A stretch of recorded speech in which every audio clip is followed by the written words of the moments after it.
I'm Ryan O'Doud, and you're listening to Ryan's Audiobooks on the Issues Magazine YouTube channel. Today we continue with Section 910 of The Incarnation of Ahriman by Rudolph Steiner. We're picking up in the middle of Lecture 4.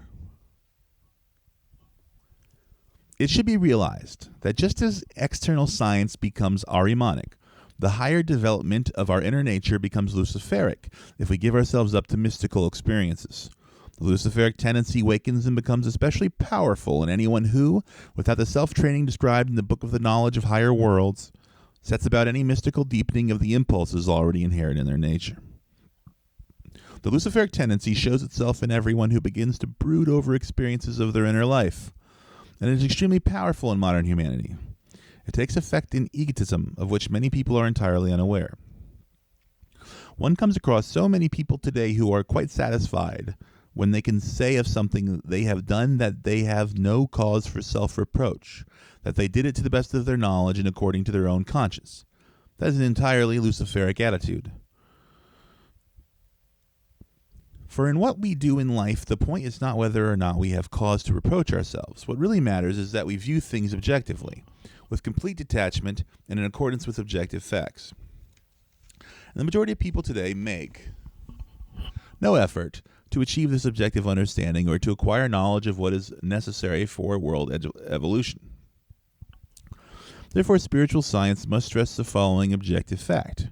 Ahriman is actually preparing for his incarnation. We need to recognize how he is preparing for it and with what stance it must be confronted.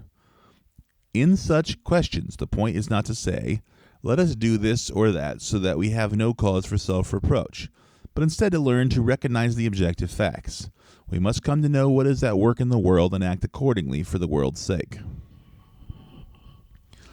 It all amounts to this, that modern people only speak truly of themselves when they say that they hover perpetually between two extremes, between the Ahrimanic on the one side, where they are presented with an outer delusion, a mirage, and on the other the Luciferic element within them which induces the tendency to illusions, hallucinations, and the like.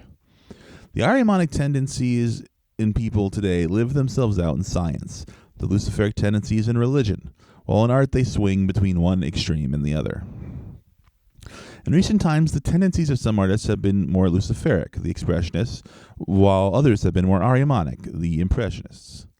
And then, vacillating between all this, there are the people who want to be neither the one nor the other, who do not rightly assess either the Luciferic or the Ahrimanic, but want to avoid both. Ahriman, no. That I must not, will not do, for it would take me into the realm of the Ahrimanic. That I must not, will not do, for it would take me into the realm of the Luciferic. They want to be virtuous, avoiding both the Ahrimanic and the Luciferic. But the truth of the matter is that Lucifer and Ahriman must be regarded as two scales of a balance, and it is we who must hold the beam in equipoise. And how can we train ourselves to do this? By permeating what takes Ahrimanic form within us with a strongly Luciferic element. What is it that arises in us in Ahrimanic form? It's the knowledge of the outer world. There's nothing more Ahrimanic than this knowledge of the material world, for it is sheer illusion. Nevertheless, if the mirage or fata morgana that arises out of chemistry, out of physics, and out of astronomy and the like can fill us with the fiery enthusiasm and interest, then through our interest, which is itself Luciferic, we can wrest from Ahriman what is his own. That, however, is just what human beings have no desire to do. They find it irksome. And many people who flee from external materialistic knowledge are misconceiving their task in preparing the best possible incarnation for Ahriman and Earth's existence. Again, what wells up in our innermost being today is very strongly Luciferic. How can we train ourselves rightly in this direction?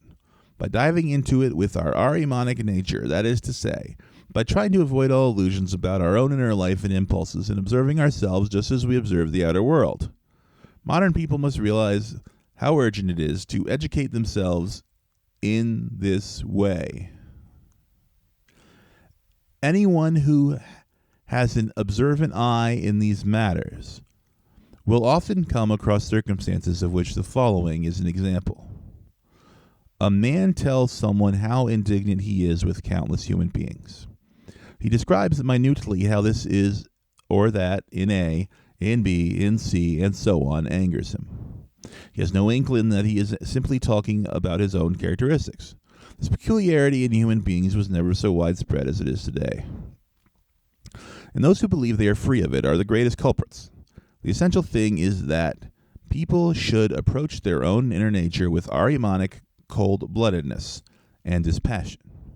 Their inner nature is still fiery enough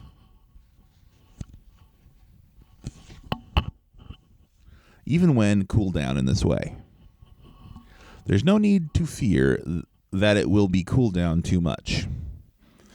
To adopt the right stance toward Ahriman's future incarnation, people must become more objective where their own impulses are concerned, and far, far more subjective where the external world is concerned. Not by introducing fantasy images, but by bringing interest, alert attention, and devotion to the details of external life. When possibly people find one thing or another in outer life tedious, because of the education they have received, or because of their outer circumstances, the path which Ahriman wants to take for the benefit of his incarnation is greatly smoothed.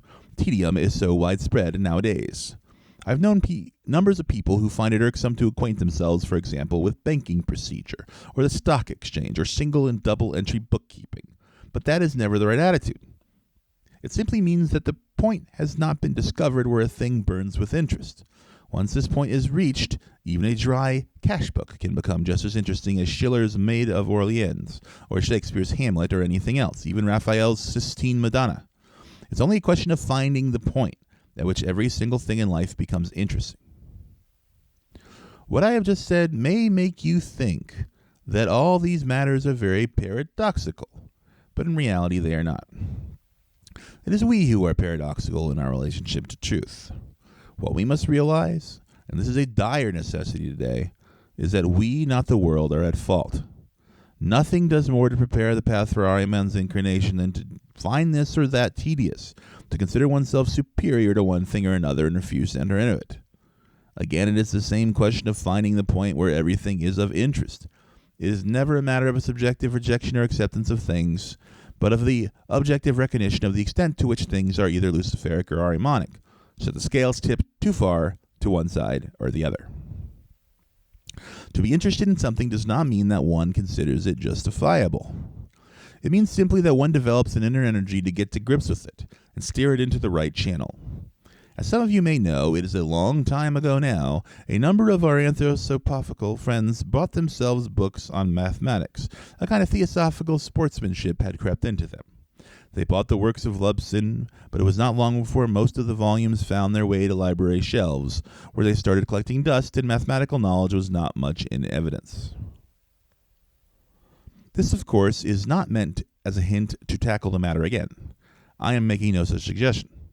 But to get to grips with something in which to begin with one is not interested at all, in order to find that a new understanding of the world may arise, that is of untold significance. Such things as I want to bring home to you in these lectures, how Lucifer and Ahriman intervene in the evolution of humankind side by side with the Christ impulse. These things must be taken in all earnestness and their consequences rightly assessed. Had there been no Luciferic wisdom, no understanding of the mystery of Golgotha could have been acquired through the gnosis in the early centuries of Christendom. Understanding of the mystery of Golgotha diminished with the fading of Luciferic wisdom. And where is there any evidence today of such understanding? The fact that understanding cannot be found through external Ahrimanic science is perceived by those who to some extent recognize its characteristics. Take, for example, a man like Cardinal Newman, a very significant figure in the religious domain during the second half of the 19th century. At his investiture as cardinal in Rome, he declared that he could see no salvation for humanity's religious development other than a new revelation. But there it remained. He himself showed no special inclination to receive anything of the new spiritual life that can now stream into humanity out of the spiritual worlds. What he said remained in the sphere of abstraction. Humanity truly does need a new revelation.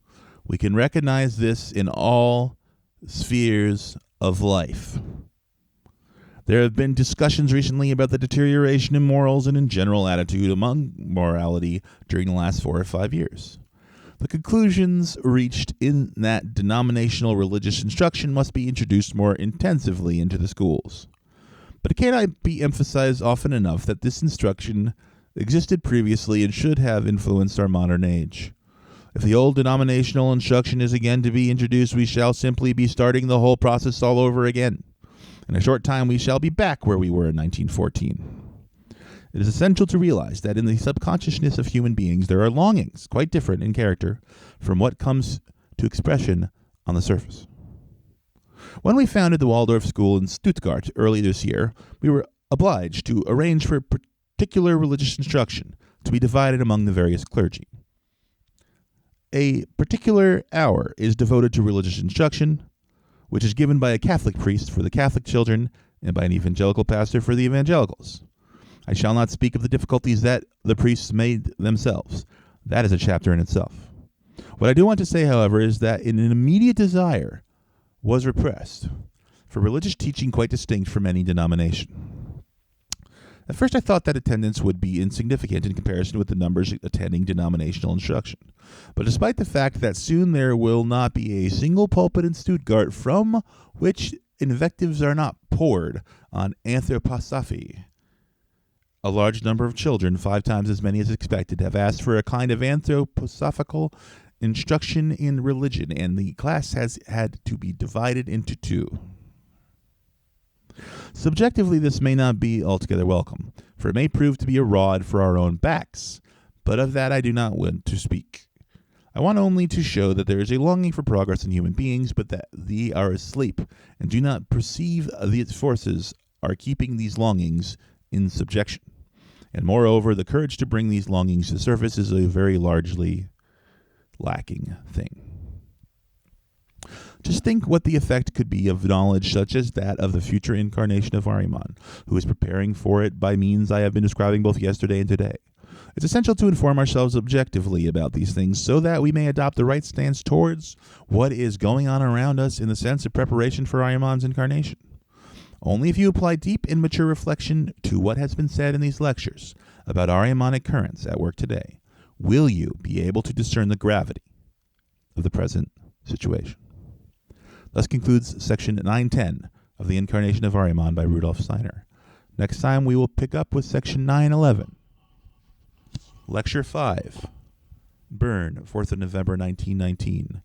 I will see you then. Alam.